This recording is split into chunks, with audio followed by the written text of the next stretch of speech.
ஜீவனுள்ள தேவனுடைய தாசனே. எதற்காக அந்த பேரு? அவர் இடைவிடாமல் ஆராதித்தார். சோதனை வரும்போது ஆராதித்தார், சந்தோஷமா இருக்கும் போது ஆராதித்தார்.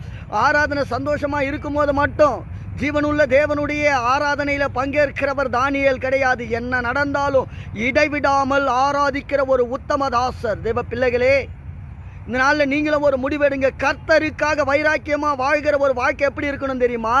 துன்பத்தம் வந்தாலும் ஆராதிப்பேன், சோதனை வந்தாலும் ஆராதிப்பேன், கஷ்டம் வந்தாலும் ஆராதிப்பேன், என்னை யார் விழத்தள்ளினாலும் நான் ஆராதிப்பேன். ஏன் தெரியுமா?